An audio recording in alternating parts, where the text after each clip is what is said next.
Welcome back to the 2021 Digital Wyoming Outdoor Expo. For the next 30 minutes or so, we're going behind the scenes at Dan's Meats in Evansville, Wyoming, and Rusty's Taxidermy in Gillette. This is the 8th of 14 live sessions on both YouTube and Facebook, and we're glad you're here. If you need to leave early, you can always come back to the recordings or the Wyoming Game and Fish Department Facebook pages or YouTube page, or wyomingexpo.com. This session will last about 30 minutes, and we'll have a behind-the-scenes video from each place, as well as the opportunity to ask questions of Chris Clark of Dan's Meats and Rusty Bell of Rusty's Taxidermy. I'm in the Cheyenne office of Wyoming Game and Fish. Chris is joining us from her office at Dan's in Evansville, and Rusty is in Pinedale at the Wyoming Taxidermy Association State Show. And we want to know where you are. So please introduce yourself in the chat, and we'll get rolling with Behind the Scenes at Dan's Meat.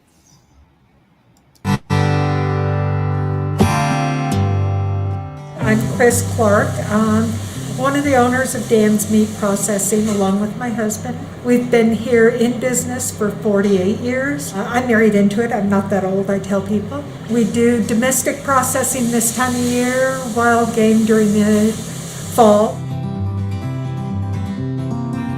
Today is kind of a slow day. We're not doing any processing other than slicing some hams and bacons, but we'd sure like you to see what it looks like around here. Come on with me. So we're going to start off just kind of showing you what it looks like in the coolers. Right now it's not game season. We're definitely doing just domestic right now. This is our main cooler. When we're doing game, we're bringing it in on our rails. They're continuous, so they come in on this side, out on the other side, and down to the cutting room, which is where we're going to next.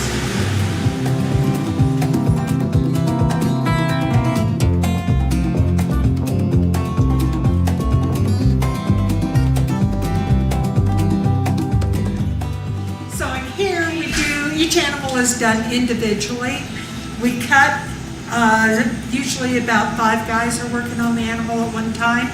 Each animal is ground individually. We go through 2 grinders. First a coarse grind, second time a fine grind, and out through what we call a bulker head, which allows us to portion the ground beef as it comes out. Then after it's been cut and ground, then it goes into the wrapping room. If you'd like to follow along with me in there. In this room is where we do all the wrapping. Here at Dan's Meat, we double wrap for the freezer, which is a 1 1/4 mil film over wrapped with butcher wrap. Each package is individually marked as to the cut of meat. So it would say deer, steak, and the date, and of course Dan's Meat Processing, custom, not for sale. Then everything goes into the freezers along this wall.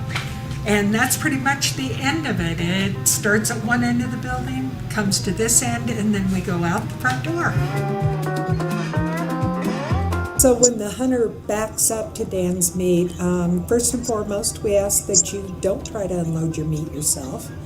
Back up, come on in, and we'll get the process started. We'll send a skinner out to your truck or vehicle, depending on what you're driving. We'd like to work on the tailgate of your vehicle if at all possible. We do have some skinning cradles available if that's not an option. They skin it out. They'll skin out the shank of the animal. They'll hang it up on the rail. It'll come inside. We'll finish skinning it inside and then wash it. Make sure at that point we make sure that everything is tagged. One of the biggest things that Dan's Meat is known for is we guarantee your own meat back. So we put a tag on it when it comes in the door, your carcass coupon. It stays on it all the way to the cutting room. They take the tag off in the cutting room as they start to cut it. But it stays with the animal, it gets ground, it comes into the wrapping room, and the last thing we do is tape that tag back on the finished product before we put it in the freezer. I think it's one of the most honorable professions Wyoming has. We all need good, solid protein products. If we can provide that on a local level, kids coming up, there's meat plants out there for sale. I would be more than happy to mentor people that are wanting to get into this business. Again, it's honorable. All right. Thanks, Chris. I love seeing these behind the scenes tours, and your processing shop looks a lot different than my garage.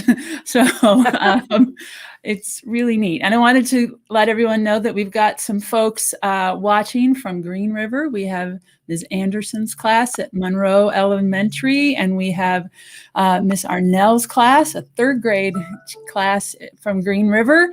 And we have Mr. Beitler's class from Desert Elementary Middle School, 3rd through 8th. And then we've got some folks watching on Facebook from Indiana and Michigan, and folks that are planning on hunting in Wyoming. So we've got folks from all over. And so what we'll do now is, folks, if you have questions, please drop them in the chat. I'll ask Chris a couple questions now, and then we'll jump to Rusty's video, and then we'll ask questions of Rusty and Chris. So Chris, to start, how would somebody learn to be a meat processor? I think learning comes from experience. A lot of people think that they can cut it up out in the field and bring it in that way, and that just doesn't work for us. We find that they don't understand how important it is to keep it clean, to get it cold, to just things that we can do that'll keep the meat really as safe as possible. So to learn processing, the best way to do it is to be willing to learn, and to visit with your local meat processor and ask them if they're willing to bring some people on. I know here at Dan's right now, I'm running 11 employees. During the hunting season, I have upwards of 30. A lot of those people just came to work for me 10 years ago, and they just keep coming back every hunting season, which is wonderful from my opinion, because I don't have to retrain anybody. But it's been just teaching them how to do it. Okay, well, thanks. We have a question from Maria Anderson on YouTube. She'd like to know, how long does it take to process an animal? And Maria, that's a great question. It depends on the animal, of course, the size. Here at Dan's, what we do is we have one animal on the table at a time, and we have typically 5 meat cutters working on it. So typical antelope, they can cut in about 30 minutes. By the time we get it ground and wrapped, it's about an hour from the time it comes out of the cooler and goes back into the freezer. Of course, an elk, larger animal, is going to take longer. Sure. So Jake Haffey from Facebook asks, how long or how do you recommend, or do you recommend hanging or aging antelope, elk, and deer? Aging is a process that makes meat more tender. With beef, because of the marbling, it is very important to age it. With the wild game, there is no marbling. So here at Dan's, we actually don't recommend aging or hanging meat any longer than necessary. Now, during the height of the hunting season, because we get behind and we get backed up, nothing is here longer than about a week, but we do put some age on it because of necessity, because of trying to get it done. But we really don't recommend aging anything in a wild game. All it does is dry out the outside, and then we have to skin it again in the cutting room, and you lose some meat doing that. But it's a matter of taste, and what tastes good to me might not taste good to you. So okay, thanks. And we have a question from Ms. Arnell's class in Green River. She wants to know, what do you do in the off season? Well, off season for me means pigs and beef and lamb and lots of sausage making. Right now we're doing a lot of, we call it wieners and that sort of thing. Your barbecue season's kicking off. So we have a variety of pork and beef that we actually sell on our meat counter. It also provides us with a little bit of free time to do cleanup, construction, repairs, that sort of thing. We go through all of our equipment, take it apart, re-grease it, put it back together, and make it ready to go. And this is the only time we have time to do that sort of thing. So sounds like you're busy year round. We are. Yeah. I bet. All right. Let's go to Rusty's video, and then we'll jump back after that with some questions for both Rusty and Chris. So here's our behind the scenes tour of Rusty's taxidermy place. So I'm Rusty Bell, owner of Rusty's Taxidermy. Started off very small as a single person taxidermy shop and moved fairly quickly into a full service taxidermy shop. Really the biggest reason I got into taxidermy, it was a hobby. Something I'd always done is hunted and fished as I was growing up. I really thought it was a neat way to make an animal that you caught, that you were proud of, that you harvested, come back to life. And so I was always interested in it. Fortunate for me, I was able to go to a taxidermy school in 2008. What started off me thinking it was going to be a hobby turned into a business fairly quickly. So this room right here is where things happen. We have boxes in here of capes and they're labeled, and we have forms that we're starting to set on the stands. These have already been measured. We have forms, we know what they want. We're putting the antlers, the horns on. They're doing some prep work. We get a cape back from the tannery. This is an antelope and it's dry, and so it doesn't have a lot of stretch. In fact, it doesn't have any stretch. It's basically leather, and the ears are inside out, and they've been turned all the way to the tips, and the nose and the lips and the eyes are all turned inside out. And so what we do is we soak these in water. We put them in a bag, we put them in the refrigerator, and we sweat them just like you would with any leather. And then we're able to work on that hide, get that skin thinned down really thin so that we can start to do the final touches of putting that thing together. We'll move you over here and show you what it looks like when those hides are wet. We have an antelope cape that Jeff's getting ready to mount. You can see that he's done a lot of work on this, thinned the eyelids. He's actually already put a substance in the ears and has a hard ear now. So these ears have already been put in, and then he's gonna get ready and put some clay in there for the ear butts to make that muscle structure around the ear. Like I said, the nose, skin, that's all been thinned. That'll all get tucked inside the nostrils on these forms. And the lips are all really thinned them out. That'll get actually tucked into a lip slot that we cut inside that form and inside that foam. So these forms that we use, they're all foam. They're hard foam. You can cut them, you can shape them, you can do some different things on them. And as you'll see, that what Jeff's doing over here is he's making muscle structure on the form. So you have muscle structure around the eyes. You're making up those eyebrows and that muscle structure around the eyes. Antelope have a gland that goes around here that's around that black patch. We actually recreate that. And then we put a little bit of clay around the nose and stuff to help get some of that anatomically correct structure that you have in each animal.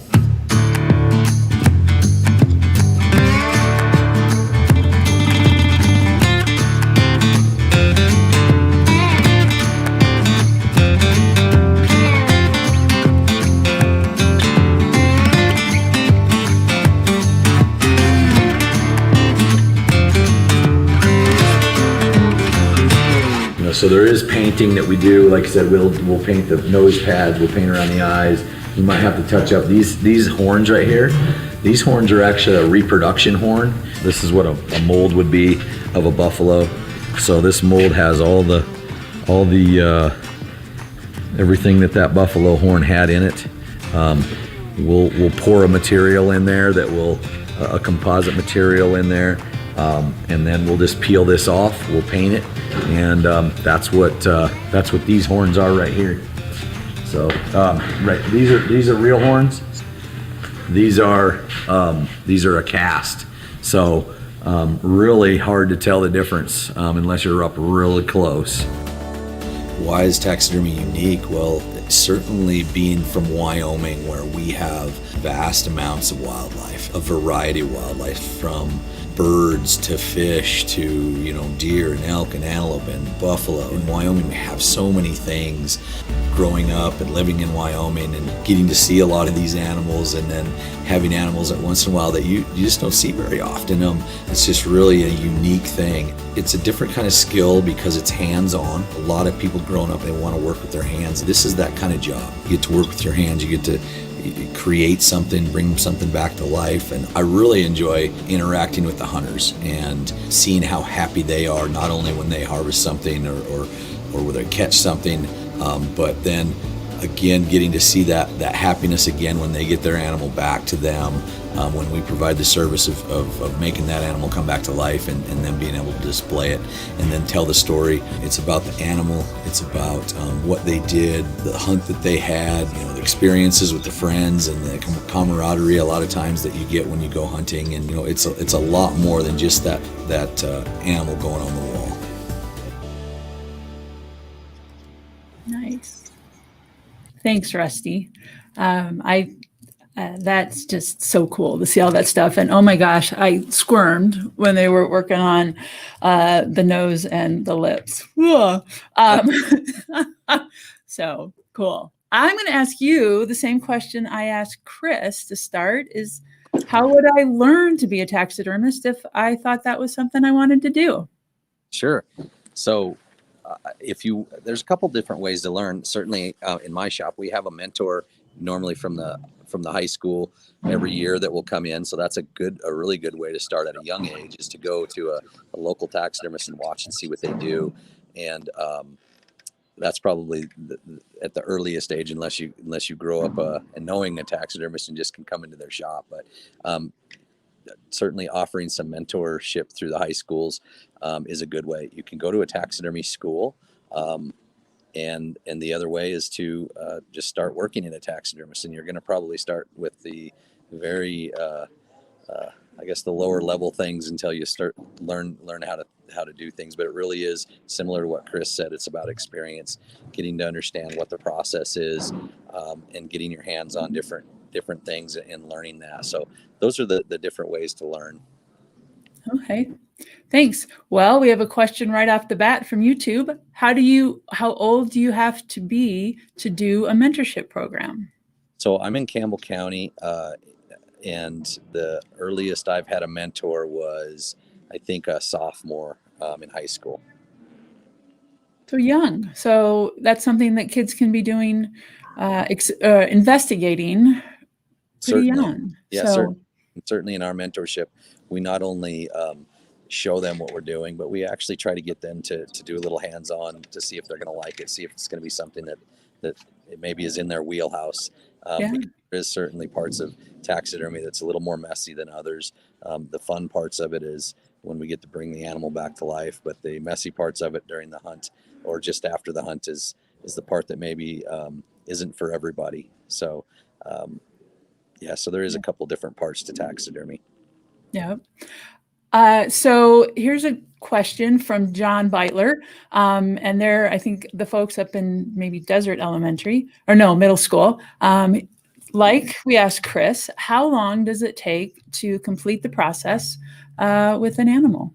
Sure. Thanks, John, for the question. It is a process. And so when an animal is harvested and we cape that animal out and either send that, for us, we don't tan those capes in-house. So we send those out to a tannery, and anywhere from 60 to 120 days is a return on a cape, but we get multiple capes back at the same time. And so we might get a box of 20 or 30 capes back at one time. And then we start that process of ordering a form, putting that together. The actual part that you watched in the video, when we put an animal together, you can do that in a day. If you're just going to start in the morning on an animal and prep it and mount it, you can do that in a day. But then there's going to be a drying time on that animal. That clay has to dry. The glue that we use underneath dries. And then there's a sculpting process where we'll do some finish work and then the painting. So, actually putting something, say an antelope together and letting an antelope dry and then doing the processing or the drying and finishing can probably be done in a week in a dry climate like Wyoming. But when we get so many animals back, that's why a taxidermist might not get your stuff back from anywhere from 4 months to a year. So, because you get a lot of work in the fall that you have to kind of spread out, huh? We do. That's correct. Yeah. All right. Well, we've got lots of questions coming in. You mentioned hands-on work. Maria Anderson asked, how thin does the skin have to be when you mount an animal, and why does it have to be thinned? Sure. Well, I'm under the pressure here because there's a judge sitting here, and probably one of the things that he sees the most is shrinkage, and if they're not thinned enough, then there's more shrinkage. So, and so, and so the thinner the better, to an extent. And so you want that that skin to be very, very thin, because as leather shrinks, it as it dries, it shrinks. And so if you have drying, too much shrinkage, it creates some gaps, and it doesn't look. It's harder to make it look correct. And so that those lips and eyelids and noses that you saw in the video, really we try to get those very, very thin, almost paper thin. Wow, that is thin. All right. We have another question about eyes. What material do you use to make the eyes? So the eye itself is made out of glass. And so we order eyes that are most of the time already have the paint in them, and they're already set for. So if I want a medium whitetail eye, I can order a medium, or I can order a lighter eye, or I can order a darker eye.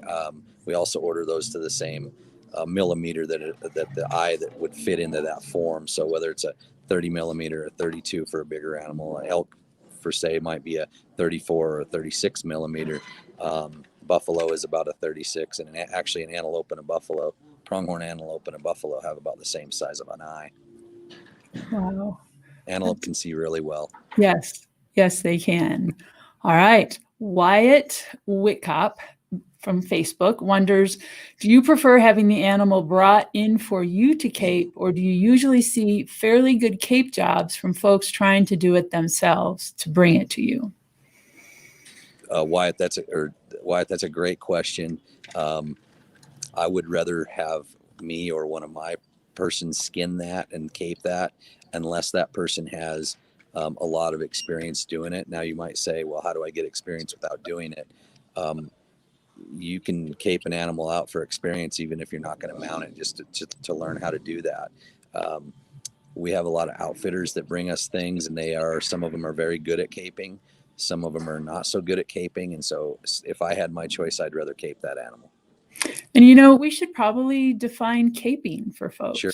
Yeah, thank you. So caping is the process of taking the animal's skin off the head, off the shoulders and off the head. And so that the only thing we would have then would be the skin. And then we, from there, would turn the ears and turn the, lips and eyes inside out before they would go to the tannery. Okay. Now, Olivia from Georgia asks, what was the most difficult mount you have done, and what made it so difficult? It's a good question, Olivia. So thin-haired animals are normally more difficult. They're a lot of fun to do, the things from Africa or Australia, and those are fun to do. They're also they're more difficult because their hair is really short and hard to hide anything. But also in Wyoming, we have porcupines, and it never fails that every year we get a couple porcupines, and my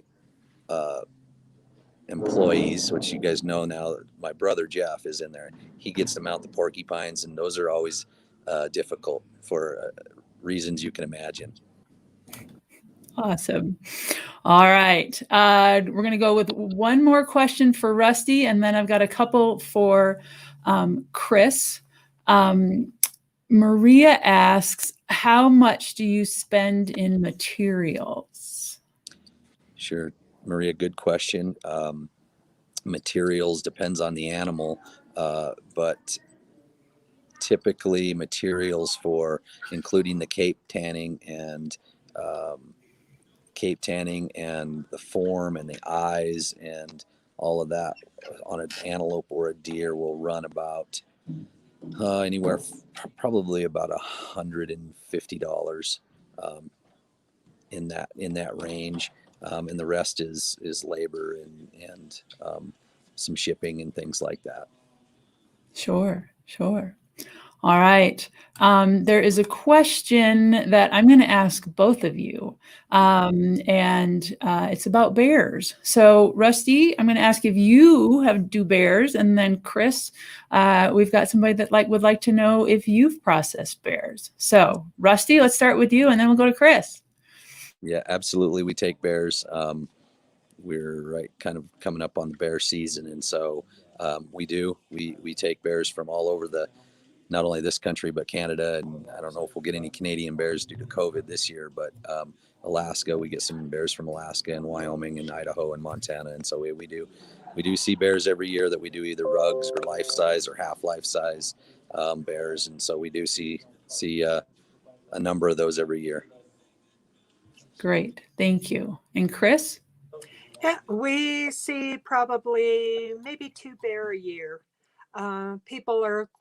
It's one of those animals that people are just curious about how it tastes. And I'm going to be honest with you, the last time I tasted a bear was about 40 years ago. So I'm not going to quote anything about how they taste.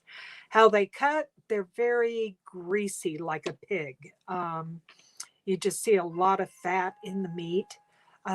We tell people, for the most part, keep your loins if you want to try a steak, and grind the rest into some kind of a sausage with some heavy seasoning, just because of the type of meat it is. Okay. I did notice you had a bear stamp on the wall. So Yeah. So you only use that a couple times a year, huh? Not very often. Not a whole lot. No. Yeah. All right. Now there's a question. Ron Fraunheiser from YouTube asks, do you know anything about preparing elk or deer marrow? And Chris, I'll ask you, and Rusty, if you know anything about that too, you can chime in later. So, we've got a lot of people doing the whole bone broth type thing, and I have not done it personally, but I have saved a lot of shanks for people that are using them for that purpose. As far as making like the marrow appetizer type thing where they bake it and cut it, we don't offer that service, splitting the bones lengthwise.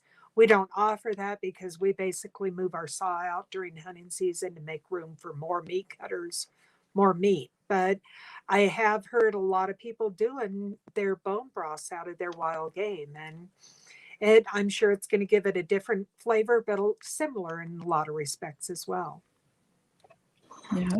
And Kathryn, I don't know anything about marrow. I apologize for that. That is okay. All right. And we've got one more question for Rusty. Jake Haffey is wondering, what is the coolest or your favorite mount that you've got to do?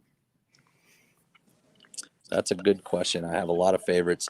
I guess the favorite things that I get to do are things that are my son's animals. It seems like I always, my wife and my son's animals always get more effort into it, I guess, than anything else, because they're going to see that and I would say they're my best and my worst clients because of that. But we went to Africa, and so I did a Dick and my youngest son, a life size, and that was a lot of fun. And it's the smallest African antelope, and that was a lot of fun and challenging, but a lot of fun. And so we have that in the house to look at a lot. And then we did a shoulder mount zebra for my oldest son, and same thing on that. They're a lot of fun to do. They're difficult, but they're a lot of fun. How tall is that Dick? It weighs about 16 pounds, and so it's standing up. It's a big one for its species, and it's, I'd say, from bottom of the feet to the top of the head, and the head's all the way up is maybe 2 feet, but maybe 20 inches to 24 inches. Wow. Like that. Cool. All right. Well, I'm going to give folks one last shot to drop some questions in. I'm going to throw in my normal closing spiel, but we'll be back with some questions here in a minute. We're going to drop a link to the evaluation in the comments section. So if folks could just take a minute or two to fill that out, that would be great. We've got more coming up, and we want these to be useful to you. And we'll mail this really cool pronghorn. There's a cutthroat trout with pronghorn on it. And it's beautiful, and we'll mail you those stickers as well. So, let's look for some other questions here. Tina from Kentucky says, thank you. I've enjoyed this. And Kay Hansen from YouTube asks, and this is for you, Rusty, how often do you see the gene mutation of piebald animals? In Wyoming, not very often. In fact, I don't think I've ever had a piebald deer from Wyoming. I've had one from, I believe it was Kansas, but I haven't had one from Wyoming. I've had some antelope with some different markings, some blonde splotches and things on their back and on their necks, on the backs of their necks, but I've not ever had an actual piebald deer from Wyoming. That's a good question. Yeah, we just don't see that very much in Wyoming. Would you define piebald for folks so that may not know? Yeah, piebald would be like a deer that has a normal looking brown and reddish colors with mixed in with some white splotches and almost look like a spotted cow or a spotted horse or something like that. They look different.